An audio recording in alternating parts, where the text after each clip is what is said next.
Hello നമസ്കാരം. നമുക്കാദ്യം ചില ചിത്രങ്ങൾ കാണാം. ഇത് അമേരിക്ക ആക്രമണം നടത്തിയ ഇറാന്റെ ആണവോർജ്ജ കേന്ദ്രമായ ഫോർദോയുടെ സാറ്റലൈറ്റ് ചിത്രങ്ങളാണ്. അവിടെ ചില ട്രക്കുകളും ലോറികളും നിരനിരയായി വന്നു നിൽക്കുന്നതും വലിയ ഭാരപ്പെട്ട എന്തൊക്കെയോ സാധനങ്ങൾ അവിടെ നിന്ന് നീക്കം ചെയ്യുന്നതുമൊക്കെയാണ് ചിത്രത്തിൽ കാണുന്നത്. അതായത് അമേരിക്ക ആക്രമണം നടത്തുമെന്ന് അറിഞ്ഞുകൊണ്ട് തന്നെ നിർണായക ആണവോർജ്ജ കേന്ദ്രമായ ഫോർദോയിൽ നിന്ന് ഇറാൻ സാധന സാമഗ്രികൾ മാറ്റി എന്നാണ് ഈ ചിത്രത്തിലൂടെ നമുക്ക് മനസ്സിലാക്കാൻ പറ്റുന്നത്. ആണവോർജ്ജ നിർമ്മാണത്തിനുള്ള സമ്പുഷ്ടീകരിച്ച യുറേനിയം ഇല്ലാത്ത ഫോർദോയിലാണ് അമേരിക്ക ആക്രമണം നടത്തിയതെന്ന് സാരം.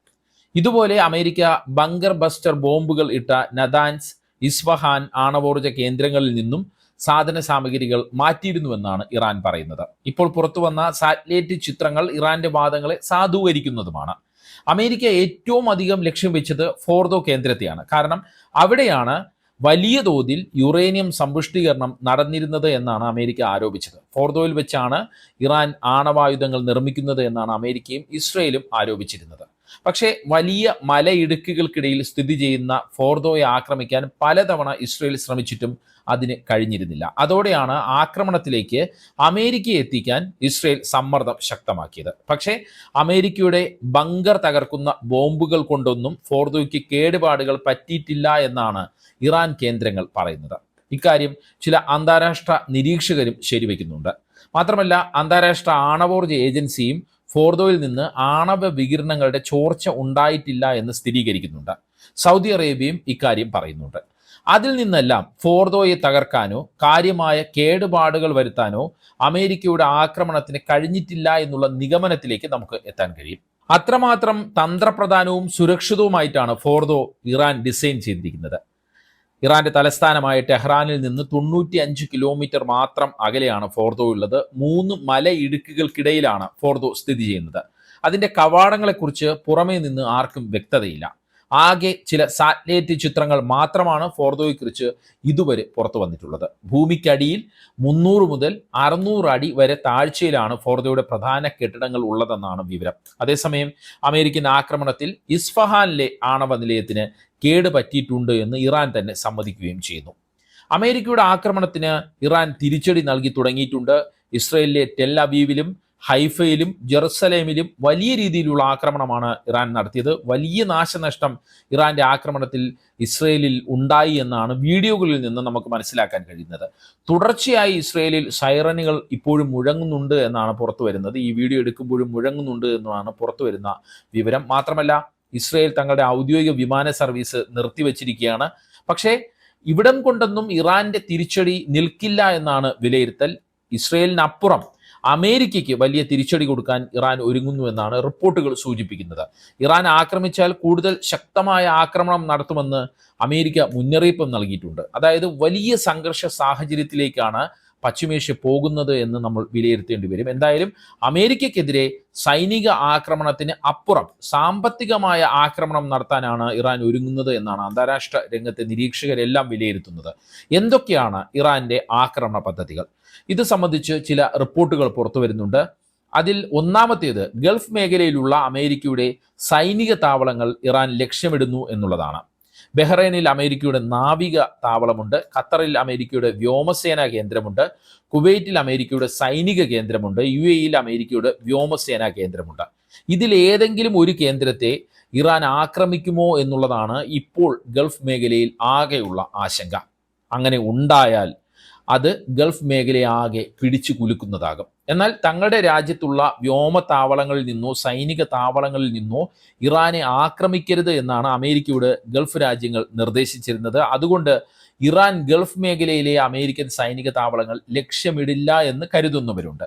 അതേസമയം ബഹ്റൈൻ തീരത്ത് തമ്പടിച്ചിട്ടുള്ള അമേരിക്കൻ നാവികസേന കപ്പലുകൾ ഇറാൻ ആക്രമിക്കുമെന്നുള്ള വ്യക്തമായ ചില സൂചനകൾ ഒടുവിൽ പുറത്തു വരുന്നുണ്ട്.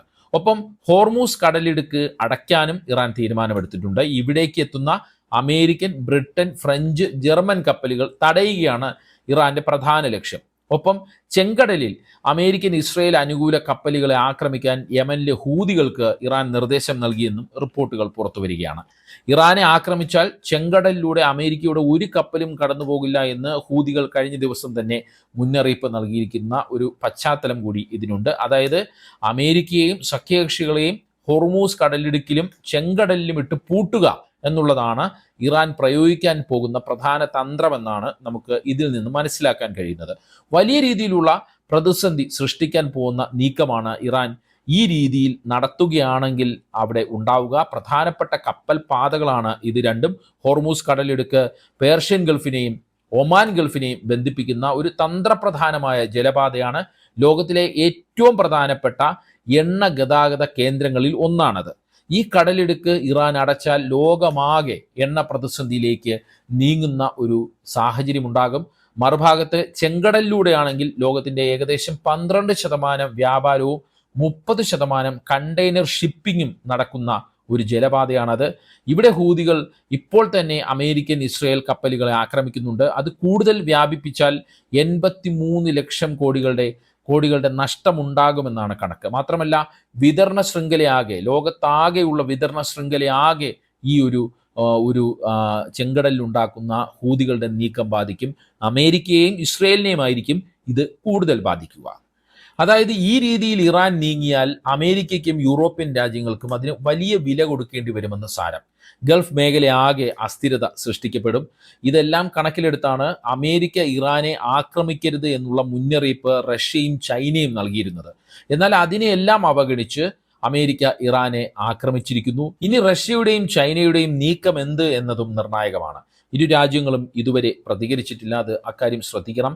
അർത്ഥഗർഭമായ മൗനമാണ് ഇരു രാജ്യങ്ങളും തുടരുന്നത് എന്നാണ് റിപ്പോർട്ടുകൾ സൂചിപ്പിക്കുന്നത്.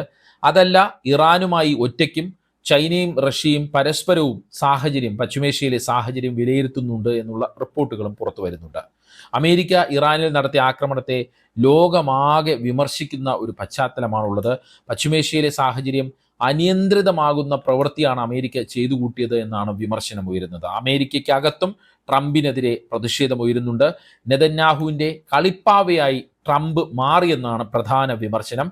അമേരിക്കൻ കോൺഗ്രസിൻ്റെ അനുമതിയില്ലാതെ മറ്റൊരു രാജ്യത്ത് ട്രംപ് ആക്രമണം നടത്തിയത് ഭരണഘടനാ ലംഘനമാണെന്നും ട്രംപ് ഇംപീച്ച്മെന്റ് നടപടി നേരിടേണ്ടി വരുമെന്നും ചില ഡെമോക്രാറ്റുകൾ മുന്നറിയിപ്പ് നൽകുന്നുണ്ട്. മാത്രമല്ല, പ്രസിഡന്റ് തെരഞ്ഞെടുപ്പിൽ ട്രംപിനെ പിന്തുണച്ചവരും, നേരത്തെ പ്രസിഡന്റ് തെരഞ്ഞെടുപ്പിൽ ട്രംപിനെ പിന്തുണച്ചവരും ട്രംപിനൊപ്പം നിന്നവരും ഇറാനിൽ നടത്തിയ ആക്രമണത്തെ അപലപിക്കുന്നുണ്ട്. അമേരിക്ക ഫസ്റ്റ് എന്ന നയത്തിൽ നിന്നുള്ള വ്യതിചലനമാണ് ഇറാനിൽ നടത്തിയ ആക്രമണമെന്നാണ് ഇവർ ആരോപിക്കുന്നത്. അതേസമയം അമേരിക്ക ഇറാനുമേൽ നടത്തിയ ആക്രമണം നെതന്യാഹുവിനെ സംബന്ധിച്ച് രാഷ്ട്രീയ നേട്ടമാണ്. ട്രംപിനെ വരച്ച വരയിലേക്ക് കൊണ്ടുവരാൻ കഴിഞ്ഞുവെന്നത് തന്ത്രപരമായ വിജയവുമാണ് നെതന്യാഹുവിൻ്റെ. യഥാർത്ഥത്തിൽ നെതന്യാഹു ഒരുക്കിയ കുരുക്കിൽ ട്രംപ് വീഴുകയായിരുന്നു എന്ന് നമുക്ക് വിലയിരുത്താം. ആദ്യം അമേരിക്കയുടെ പോലും എതിർപ്പിനെ അവഗണിച്ച് ഇറാനെ ആക്രമിച്ചു. പിന്നീട് അതിലേക്ക് അമേരിക്കയെ വലിച്ചിഴച്ചു. ഇനി അമേരിക്കയും ഇറാനും തമ്മിലായിക്കോളും കാര്യങ്ങൾ. അതോടെ ആക്രമണത്തിൻ്റെ രീതിയിലും സ്വഭാവവും ഒക്കെ മാറും. ഇതാണ് നെതന്യാഹു ഒരുക്കിയ തന്ത്രം. പണ്ട് ഇറാഖിനെതിരെയും നെതന്യാഹു ഇതേ തന്ത്രം തന്നെയാണ് പയറ്റിയിട്ടുള്ളത്. ഇറാഖിൽ ആണവായുധം ഉണ്ടെന്ന് പറഞ്ഞായിരുന്നു അന്ന് ആക്രമണം നടത്തിയത്. പിന്നീടുണ്ടായ സാഹചര്യം നമ്മൾ കണ്ടതാണ്. എന്തായാലും പുതിയ ഈ ഒരു നീക്കങ്ങൾ ഇതെല്ലാം അതിഭയാനകമായ ഒരു സാഹചര്യമാണ് പശ്ചിമേഷ്യയിലും ഗൾഫ് മേഖലയിലും സൃഷ്ടിച്ചിരിക്കുന്നത്. സമവായ ചർച്ചകൾ പോലും അസാധ്യമാക്കുന്ന തരത്തിലാണ് അമേരിക്കൻ ആക്രമണം കാര്യങ്ങളെ എത്തിച്ചിരിക്കുന്നത് എന്നുള്ള വിലയിരുത്തലിലേക്ക് നമുക്ക് എത്താൻ കഴിയും. ഒപ്പം ഇക്കാര്യത്തിൽ റഷ്യയും ചൈനയും എന്ത് നിലപാടെടുക്കും എന്നതാണ് ഏറ്റവും ആകാംക്ഷയുണ്ടാക്കുന്ന കാര്യം. അതോടൊപ്പം ഇറാൻ്റെ ആക്രമണ രീതി എങ്ങനെ, അവരുടെ പദ്ധതികൾ എങ്ങനെ, ഏത് രീതിയിൽ ഇറാൻ ഇനി പ്രതികരിക്കും എന്നതൊക്കെ വളരെ നിർണായകമാണ്. ലോകത്തിൻ്റെ ആകെ ശ്രദ്ധ പശ്ചിമേഷ്യയിലാണ് എന്ന് തന്നെ പറയാം. രംഗം ഇനിയും വഷളാകാതെ സമാധാനത്തിലേക്ക് പശ്ചിമേഷ്യ എത്തുമോ? അതിലേക്ക് എത്തിക്കാൻ ഈ യൂറോപ്യൻ രാജ്യങ്ങളെല്ലാം ചർച്ചകളുമായി മുന്നോട്ട് വന്നിട്ടുണ്ട്. ഗൾഫ് രാജ്യങ്ങളുമൊക്കെ ചർച്ചകളുമായി മുന്നോട്ട് വന്നിട്ടുണ്ട് എന്നുള്ള റിപ്പോർട്ടുകൾ പുറത്തു വരികയാണ്.